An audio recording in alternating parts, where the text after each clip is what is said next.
Hello guys, myself Dr. Priya and I am now going to discuss a topic on calcium deficiency and its related disorder. So we all know that calcium is an element and which is needed for our normal body function and growth. So let's start with the elements. So elements, there are many elements in our body which are really useful for our body function and growth. Those are divided into two categories. One is major elements, number two is minor elements. So what are major elements? So those elements which are required more than 100 milligram per day for our normal body function and growth, those are called major elements. And minor elements, obviously, those are required less than 100 milligram per day. So it has been seen that the requirement of calcium per day is more than 100 milligram. So it falls under category of major elements. Before discussion about the calcium deficiency and related disorders, we should know the normal values related to calcium metabolism. So let's get started. So total body calcium is 1 to 1.5 kg, of which 99% is present in bones and teeth, 1% present in extracellular fluid, and very less amount is present in RBCs and intracellular fluid. So next, coming to the recommended daily allowance of calcium. So recommended daily allowance of calcium for adult male and females, that is 800 milligram per day, and for children and growing children, that is 800 to 1200 milligram per day. For pregnant, lactating and menopausal women, that is much more than these two categories, that is 1500 milligram per day. So next, coming to the sources of calcium, we all know that milk and milk products are the great or richest source of calcium. Now calcium is present in meat, fish, vegetables, cereals and pulses also. Okay. Now coming to various biological functions of calcium. So to remember it easily, there is a mnemonic, that is BCCI, main, half, hearts. So let's get started with all the letters. B stands for bone and teeth formation. So by hydroxyapatite.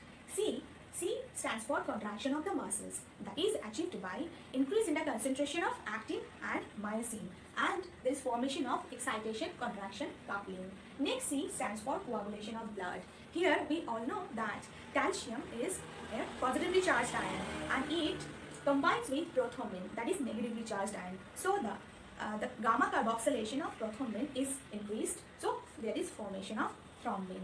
Now coming to the letter I. I means integrity. It maintains the integrity of cell membrane. Okay. Now coming to the letter M. It acts as messenger, second messenger. So the release of some hormones such as insulin, parathyroid hormones are influenced by calcium. E. Next letter is E, that is enzyme activation. So what are the enzymes? Those are activated by calcium. Those are calcium, magnesium ATPase, adenyl excitase, protein kinase, pyruvate dehydrogenase and pyruvate kinase, and also glycogen synthase. So these are the enzymes which gets activated in presence of calcium. Now coming to the letter N. Nerve impulse transmission. So it helps in nerve impulse transmission. Now we have H from half. So half, hormone release. We have already discussed about that. There are some hormones which are released with the help of calcium. So next is heart. Heart prolonged systole. So now coming to the normal level of serum calcium. Normal level of serum calcium is 9 to 11 milligram per deciliter, of which 45 to 50% is ionized, that is the active form, and 40% is non-ionized, which is bound with the plasma proteins, that is inactive form, and very less amount is associated with phosphorus or citrate.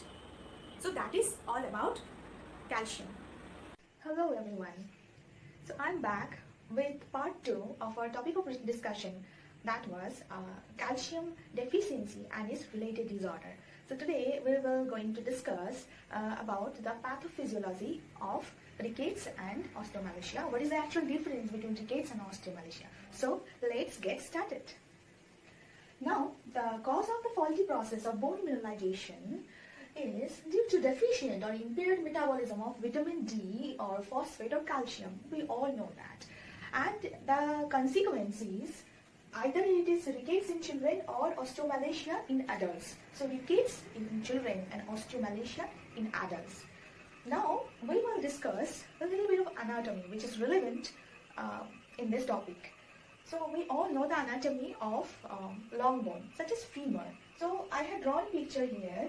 Here The ends of the long bones, such as femur, are called here in this region. This region is called epiphysis, and the shaft is called diaphysis. In between this diaphysis and epiphysis, two regions there, these regions are called metaphysis. And these metaphyses contains few plates. Here, few plates are there in metaphyseal region, and these plates are called metaphyseal plates or growth plates. Now, what happens when the bone stops growing? These metaphyseal plates are replaced by fine lines. Metaphyseal plates are replaced by lines. So this is called metaphyseal closure. So what's the relevance of this anatomy with this rickets and osteomalacia? Now we will going to discuss that. Before discussing that, I would like to say about bone mineralization. So there is a question, what is bone mineralization? So we all know that there are some specialized cells in the bone. Those are called osteoblasts. Specialized cells of the bone are called osteoblasts. They actually help in building bone. Okay, so these osteoblast cells, they secrete some kind of organic material that is called osteoids.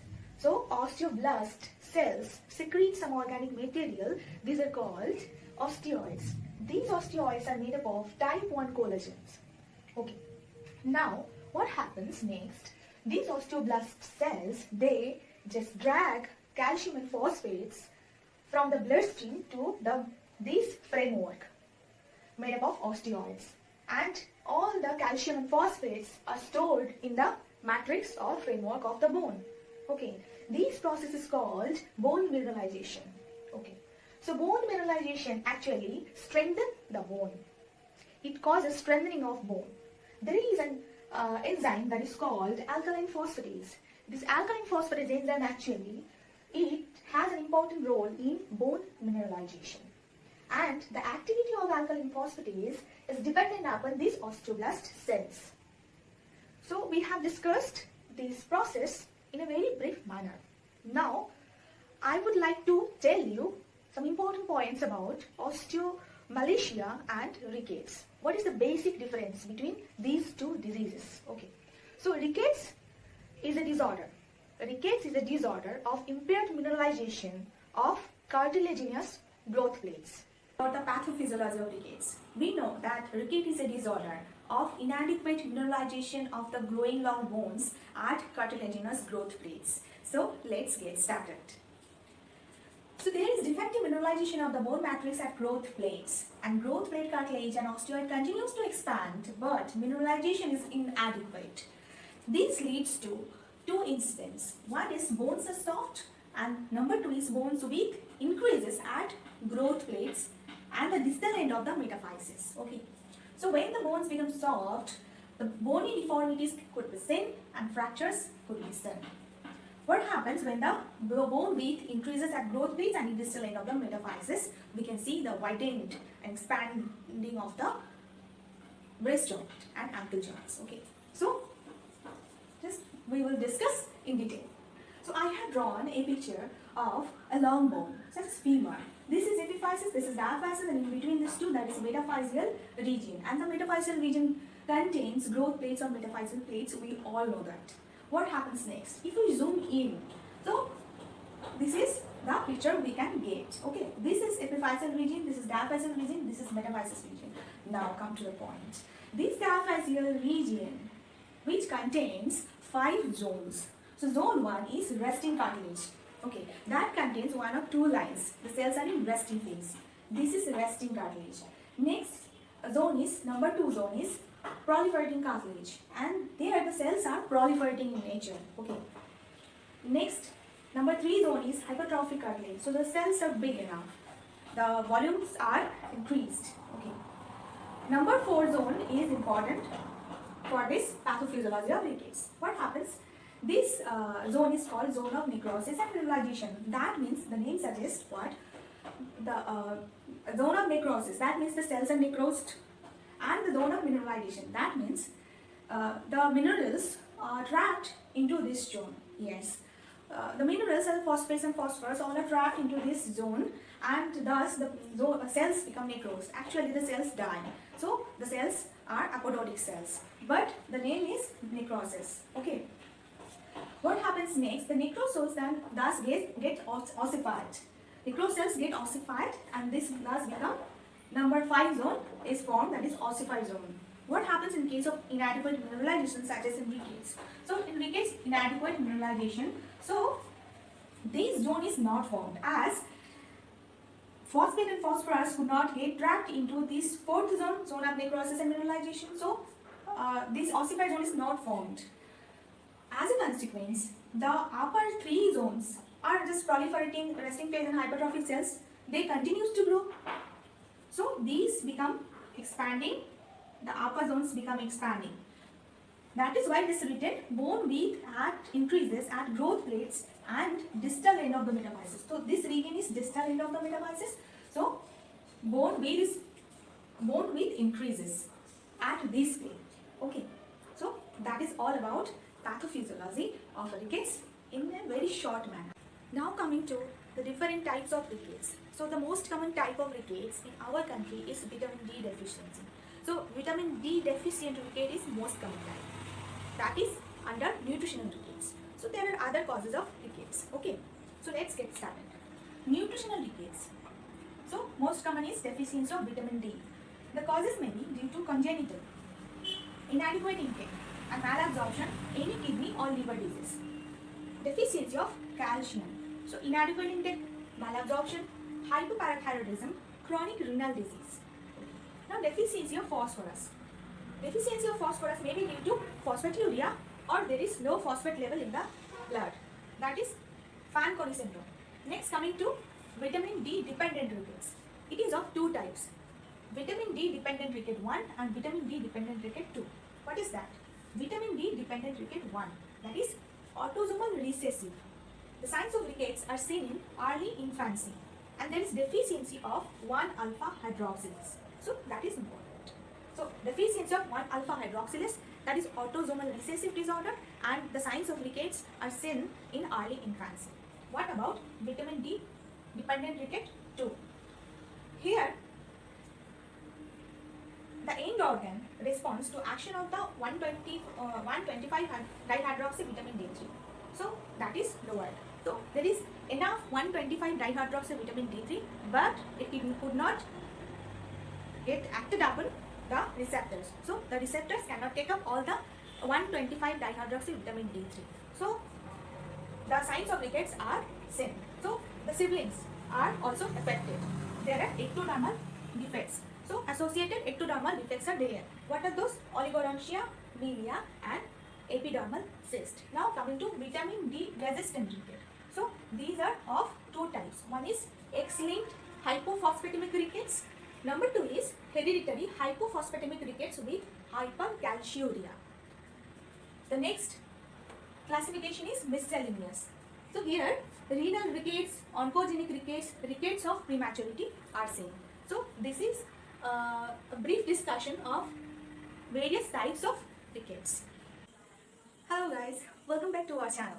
So we were discussing about the differences between osteomalacia and rickets. So we have found that ricket is a disorder where inadequate mineralization of the growing long bones, and it occurs only in childhood. So there are 3 main points. Number 1, it occurs only in childhood. Number 2, there is inadequate mineralization. Number 3, it affects growing long bones. But what happens in case of osteomalacia? Number 1, it occurs at any age. And number 2, there is also deficient or inadequate mineralization of bone matrix. So first case is a 1-year-old boy came to a treating physician, came to you with his mother. And the mother complains that the baby is not gaining weight for the last 2 months. And he became thin, but his abdomen is enlarging disproportionately, and he is suffering from recurrent respiratory tract infection for the last few months. So there are many catchy words and sentences are there. Okay, so first catchy sentence is baby is not gaining weight. That means there is failure to thrive. Number 2, abdomen is enlarging disproportionately. So though he is failure to thrive now, but the abdomen is just protruding out and there is portability. He is suffering from recurrent respiratory tract infection for the last few months.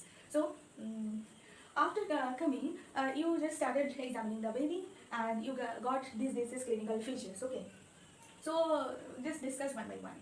On examination, on general examination, you found that visible muscle wasting. Yes, the baby is not gaining weight properly. He's having failure to thrive, and now visible muscle wasting is there, but there is pot belly. So pot belly is due to visceratosis. Okay, it is due to visceratosis. Now examination of the head and face, soft skull bones. So you just examined his head and you found that the skull bones are very soft. So this is called craniotelis.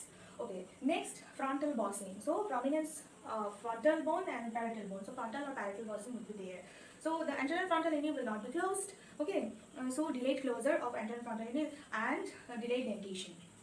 Okay, now coming to the chest examination. So you found that the chest is round in shape. That is called rachitic rosary, and sternum is prominent. So it looks like a pigeon chest, and there is a groove near, and that is called Harrison's sulcus. So Harrison's sulcus is due to the pulling of the soft ribs by the diaphragm. Okay, now coming to the back. So you found either there is scoliosis or kyphosis or lordosis. Okay, now coming to the extremity. So you started examining the wrist and ankle joints and the limbs. So you found enlargement and widening of wrist and an ankle joint. What about the knees? You may get genu varum, that is bowing of legs, or you may get genu valgum, that is knock knee. Okay, and sometimes wind swept deformity may be found. So wind swept deformity means both of the genu varum and genu valgum may be present simultaneously. Okay, coming to the limbs, there may be double malleoli and bowing of tibia. Now, after getting all the clinical features, and you just provisionally diagnose something, and use prescribe for X-ray of the wrist and knee joint, and also some lab reports. So we got the X-ray and the lab reports. Okay. So X-ray, we got first loss of normal zone of provisional calcification adjacent to the metaphysis. So we found that. So that is also called frame. That means irregular margin. We found irregular margin in the X-ray. Now, cartilaginous hypertrophy. So that means widening of the that zone, and that is called splaying. And we got soft bones cupping. So three terms are there. Number one is fraying, number two is splaying, and number three is cupping is there. Okay. Number four, we got osteopenia. Okay. So the main bone mineral density is decreased. So in the X-ray, we got all these things. What about the lab reports? So calcium level, serum calcium level is normal, serum phosphate level is lowered, alkaline phosphatase level is increased, serum parathyroid hormone is increased. But here most important finding is serum 25 hydroxy vitamin D3 level is lowered. Okay. What is the normal level of serum vitamin D3? 25 hydroxy vitamin D3. That is more than 20 nanogram per ml. Here you could find 10 nanogram per ml or less than 20 nanogram per ml. Depending upon this, you can say that the patient is deficient of this 25 hydroxy vitamin D level, or there is insufficient 25 hydroxy vitamin D level, and that is the most important laboratory finding. So next question would be, what is your provisional diagnosis? So here our provisional diagnosis is the patient is suffering from vitamin D deficient ricket. So vitamin D deficient ricket. Okay. So now the question would be like this: explain or justify your answer. Okay. So for justification, you need these points. Okay. First, the age of the baby, 1 year old. Okay. Next, complaint. The mother complains the baby is not gaining weight. Number one, failure to thrive. Number two, the abdomen is enlarging. One of the clinical features is there, that is protruding abdomen or pot belly due to visceratosis. Okay. Next, frequent or recurrent respiratory tract infection. So recurrent respiratory tract infection is due to the soft ribs, and there is impairment of the air passing through the lungs. Okay. Now coming to the general examination. From general examination, you found yes, there is visible muscle bursting, failure to thrive, there is pot belly, protruding abdomen. Okay. First sign of vitamin D deficient ricket is craniotabes. It appears as early as 6 months of age. That is the first sign. Okay. Soft skull bones that looks like, just feels like ping pong ball. Now, from 6 months to 1 year of age, frontal bossing or parental bossing prominence could be seen. Now, round-shaped or rachitic rosary, round-shaped chest could be seen. Harrison's sulcus. So, I have discussed what is Harrison's sulcus. So, due to the soft ribs, the diaphragm often pulls those ribs during inspiration. Okay. So, formation of a groove at the attachment of the diaphragm and the soft ribs. So, formation of this Harrison's sulcus. And next, widening of the wrist. At For neonate and for infants, we will give 200 international unit per day of vitamin D3 and 500 milligram of calcium. From 1 year to 18 year of age, we will give 3000 to 6000 international unit per day of vitamin D3, and with that 600 to 800 milligram per day calcium. And we will advise to continue for 3 months, and after 3 months we will start maintaining dose. And alternatively, we can give 6000 international unit of vitamin D3 per week for 6 weeks, along with 500 milligram of calcium.